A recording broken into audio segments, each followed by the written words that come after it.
Salam jumpa, Ibu Bapa, Saudara-saudari yang terkasih dalam Kristus. Sesaat lagi kita akan mendengarkan renungan harian dari Romo David Lemewu MGR. Mari kita siapkan hati dan selamat mendengarkan. Firman-Mu Tuhan, berita bagi kakiku, sabda yang hidup, terang bagi jalanku. Tuhan bersamamu. Dan bersama roh. Inilah Injil suci menurut Lukas. Dimuliakan Tuhan. Sekali peristiwa, Yesus turun dari sebuah bukit bersama dengan ke-12 rasul dan berhenti pada suatu tempat yang datar. Di situ berkumpul sejumlah besar murid-muridnya dan banyak orang lain yang datang dari seluruh Yudea dan dari Yerusalem dan dari daerah pantai Tirus dan Sidon. Lalu Yesus memandang murid-muridnya dan berkata, "Berbahagialah hai kamu yang miskin, karena kamulah yang empunya kerajaan Allah. Berbahagialah hai kamu yang kini lapar, karena kamu akan dipuaskan. Berbahagialah hai kamu yang kini menangis, karena kamu akan tertawa. Berbahagialah kamu jika demi Anak Manusia kamu dibenci, dikucilkan, dan dicela serta ditolak. Bersukacita dan bergembiralah pada waktu itu, sebab sesungguhnya besarlah ganjaranmu di surga. Karena secara itu pula nenek moyang mereka telah memperlakukan para nabi. Tetapi celakalah kamu, hai orang kaya, karena dalam kekayaanmu kamu telah memperoleh penghiburan. Celakalah kamu yang kini kenyang, karena kamu akan lapar.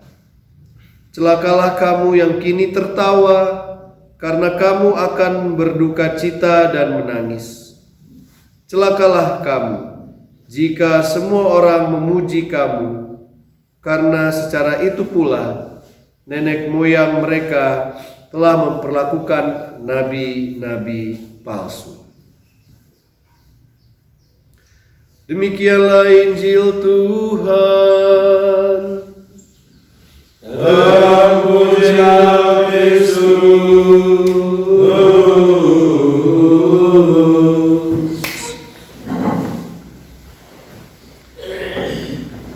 Kita manusia ini diciptakan untuk bahagia.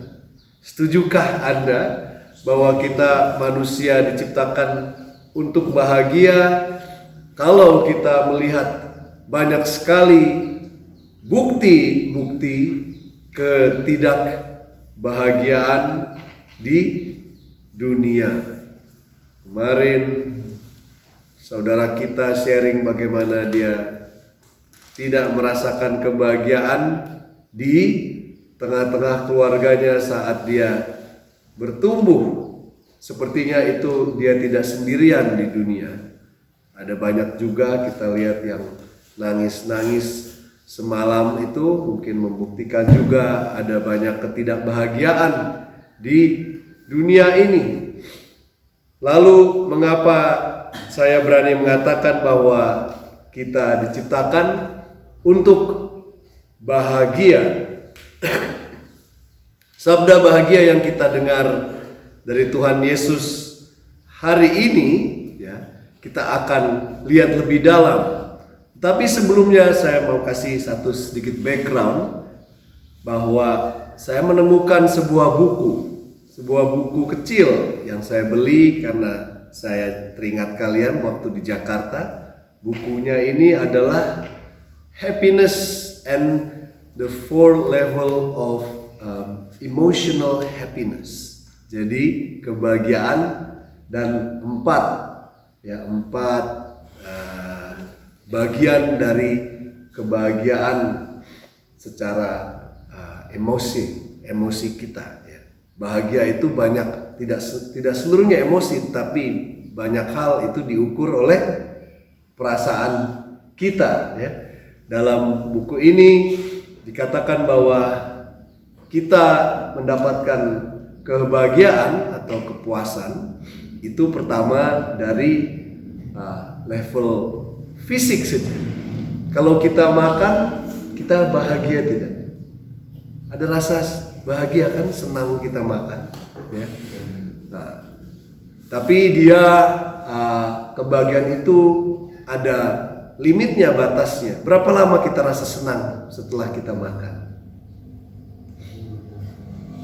1 jam tidak sampai. 5 minutes.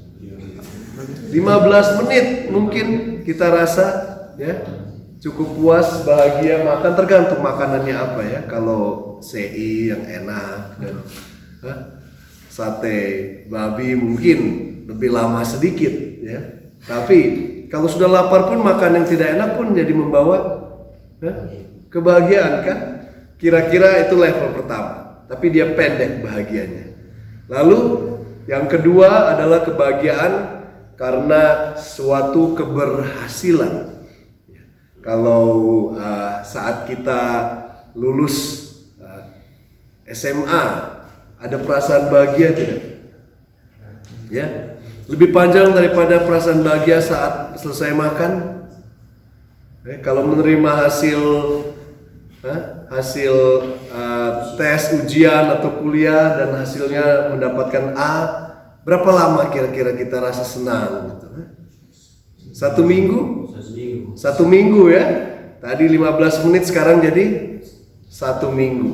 Itu kebahagiaan level yang kedua. Mungkin kita juara kompetisi ya, juara bola. Waktu itu MGL kita pernah juara bola sekali saja dalam seumur sepanjang ini, kita tidak pernah menang lagi, tapi itu bahagianya senang sekali. Pokoknya kalau kita mendapatkan prestasi sesuatu pasti kita merasakan bahagia. Tetapi bahagian itu berhenti karena mungkin tahun ini ada yang juara Olimpiade ya, Indonesia juara Olimpiade bulu tangkis putri, bahagianya mungkin 4 tahun, tapi tidak tahu lagi nanti di Olimpiade berikutnya apakah jadi juara lagi. Ada keterbatasan daripada kebahagiaan karena prestasi kita. Bisa juga ada yang merasa bahagia karena ditabiskan sebagai imam, ya. Tapi mungkin itu tidak sampai selama-lamanya, ya. Ada keterbatasan daripada sebuah prestasi, walaupun menjadi imam itu bukan prestasi, itu hanya baru permulaan saja. Ya. Lalu kebahagiaan yang ketiga adalah kebahagiaan yang kita dapat karena relasi kita dengan sesama. Kebanyakan kebahagiaan ini kita dapatkan di keluarga, ya. Keluarga, kalau pernikahan yang langgeng, yang harmonis, ya kan, ada kan pernikahan seperti itu yang sampai 50 tahun dirayakan, ya. Kebahagiaannya mungkin 50 tahun, tetapi saat pasangannya meninggal ada kesedihan, kehilangan yang besar, ya kan? Ada juga limit-limitnya itu. Kalau kita berkumpul atau kita pergi brotherhood, ada sebuah kebahagiaan tersendiri, tapi itu pun tidak sempurna, ya. Dan ada waktu-waktu di mana kita berpisah dengan orang-orang yang membawa kebahagiaan kepada kita, ya kan? Itu level yang ketiga. Lalu level yang keempat adalah kebahagiaan yang datang dari Tuhan sendiri. Kebahagiaan karena relasi kita dengan Tuhan yang tidak ada batasnya. Karena ada kebahagiaan kekal di surga kalau kita percaya, karena kita dengar tadi Paulus juga mengatakan, ya, kalau tidak ada kebangkitan, maka tidak ada kebangkitan dari Yesus Kristus. Kalau tidak ada kebangkitan dari Yesus Kristus, kita orang yang pengikut Kristus adalah orang yang paling malang di dunia, paling tidak bahagia di dunia ini. karena kita menaruh seluruh kebahagiaan kita istilahnya dalam satu apa ya? Satu keranjang Kristus, bahwa kita mencari kebahagiaan itu. Nah, sekarang Kristus mengatakan bahwa berbahagialah ya.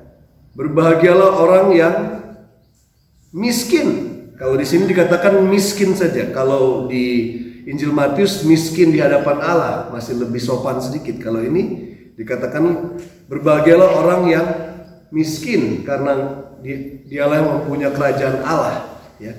Orang yang miskin, orang yang sedih, dan orang yang lapar, dan orang yang dianiaya atau dicemooh. Kalau kita bandingkan dengan tadi 4 level itu, ya, orang yang lapar tadi kita ngomong soal level 1 adalah makan, ya. Berarti dia mengatakan bahwa ada kebahagiaan di tempat yang tidak ada kebahagiaan level 1. Lalu yang dia katakan berbahagialah orang yang miskin, ya.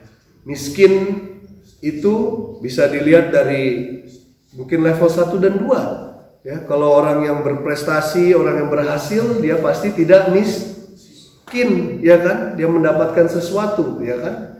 Nah, mungkin kita bekerja keras, kita mendapatkan harta, tapi ini miskin. Jadi dia ngomong lagi soal di tempat yang tidak bahagia di level 2. Lalu berbahagialah orang yang sedih. Tadi kita ngomong di level 3 soal hubungan kita, kebahagiaan dengan relasi kita di keluarga atau orang-orang yang kita cintai dan mencintai kita.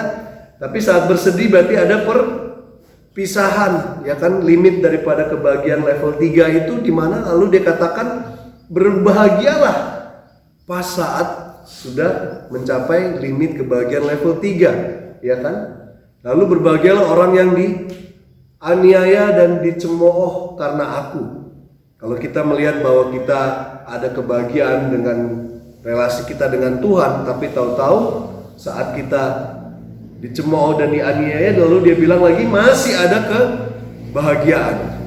Itulah poin di mana saya berani mengatakan bahwa kita diciptakan untuk kebahagiaan. Kalau dari buku itu dikatakan bahwa ada limit-limit kebahagiaan itu, tapi dengan sabda kebahagiaan ini Tuhan Yesus mengatakan bahwa tidak ada limit dari kebahagiaan itu. Saat kebahagiaan itu berhenti di keterbatasannya itu, lalu dia mengatakan di situ kamu justru bahagia.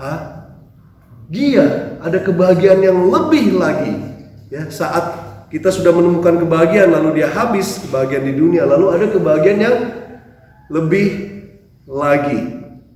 Itu kenapa makanya kita berani mengambil kaul kemiskinan, kaul kemurnian, dan kaul ketaatan yang membuat kita ada lebih di posisi di mana kita miskin, ya. Kita lebih lapar mungkin, ya. Kita tidak punya keluarga, ya kan? Sudah kita putuskan itu kebahagiaan-kebahagiaan yang dimana kita punya anak, kita punya cucu, punya istri dan lain sebagainya, itu kita putus memang, ya kan?